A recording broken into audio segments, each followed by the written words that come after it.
Welcome to another Chef Knives to Go quick look product review. I'm Steve Gamache, and what we're looking at this time is the Yoshimitsu Balloon number 2 Nakiri 165mm knife. This line of knives has a core steel of what's known as Aogami or Blue Paper number 2 reactive high carbon steel from Hitachi. Heat treats about 62 Rockwell, what they shoot for on that core steel. The construction is a 3-layer sandwich with softer stainless steel cladding on either side of that harder core steel. So the good thing is the core steel at the edge is what is reactive, so that means the knife's a little bit easier to care for since you've got a stainless cladding on either side and on the spine as well, for a little bit easier maintenance. The weight on this is, and these are going to vary a little bit from knife to knife, but this is about 150 grams or 5.3 ounces. The edge length is about 172 on this one. Again, these are handmade, so everyone's going to vary just a little bit. The tips on these are more of the angled tip, corner type versus the rounded tip you see on some Nakiri knives. So this means this one will be better for precision work at the tip and draw cuts and things like that versus the rounded ones are a little bit easier to rock with. Yes, you can rock with a Nakiri, not usually a lot, but you can. But this one's more oriented towards detail work on the tip. So the overall length, about 12.6 inches on the overall knife. And these are pretty thin. So this one's, for the way it's made, handmade, cladded like it is, it's pretty thin. So 1.8 millimeters coming out of the handle. And pretty much we just hold that all the way through. So it's pretty much just the same thickness all the way through to the tip. And fairly stiff blade. Not quite as stiff as the one I just reviewed, which is the Gihei Blue number 2, but that's a much thicker blade. So this one's actually quite stiff for the thickness. The height is about 49.8 millimeters on from spine to edge, and then the handles are just basic octagonal ambidextrous walnut handle with the Packawood, black Packawood ferrule, and the fit and finish on the handle installs. They've got a little bit of a depression where the glue didn't quite get up to the top, so you might want to fill that in with some wax, or I like to use like a 2-part epoxy or something like that to really seal it up. But I would seal up that end so moisture doesn't work its way down in there.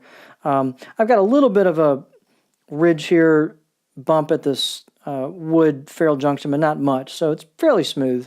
It's got a nice look to it. The walnut's kind of nicely figured. But anyway, circumference on the handle is about 3 inches, right where the ferrule meets the wood, which is pretty standard size. And you don't have a lot of neck here, so there's not a lot of spot for a pinch grip. So you can get your finger there, but it's not going to fit all the way in. Just reference that. And that could vary a little bit from knife to knife as well.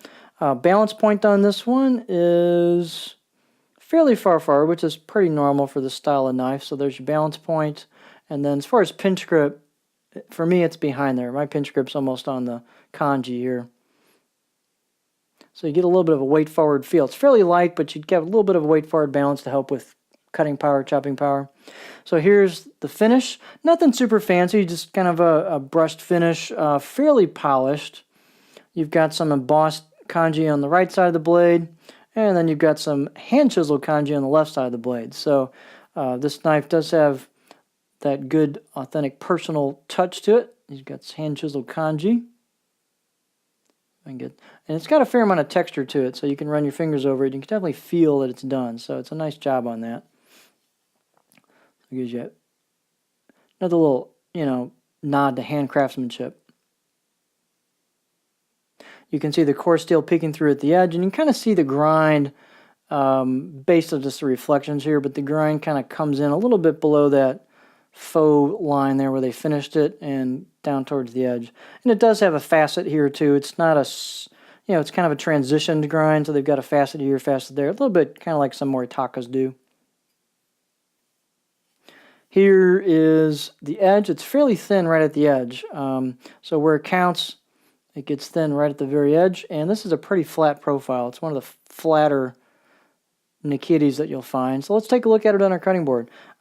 Before I hit that, spine is relieved a little bit, so that's pretty comfortable. It's not super rounded, but it's polished a little bit.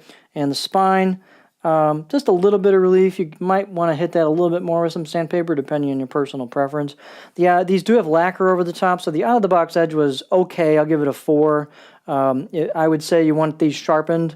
Either have them sharpened before you get them, if you don't sharpen, or if you do, go ahead and put it on the stones right away and put your own edge on it. Get past that lacquer. Again, if you don't sharpen, I would recommend having this knife sharpened before you get it at the Chef Knives To Go shop, which they can do for you. There is a fee, but they can do it for you. So here's your profile, and you'll see this just hits a stop, and that's pretty much what we have. We've got a little bit of a back belly towards the heel, so it's not too abrupt. It will roll a little bit in there so it doesn't slam too bad, but it just kind of comes down into that. So this is a good chopper. It's not going to rock much. You got that pointed tip. It's not really meant for that. Not much belly towards the tip. You know, this is a chopper. So there you can see the profile on that. Let's see. So you've got a lot of features here. You've got good blue number 2 steel. You got stainless cladding. You got hand chisel kanji. A kind of a light thin blade, and it's thin at the edge. So there you have a newer offering from Chef Knives To Go. So this is the Yoshimitsu blue number 2 Nakiri 165mm knife.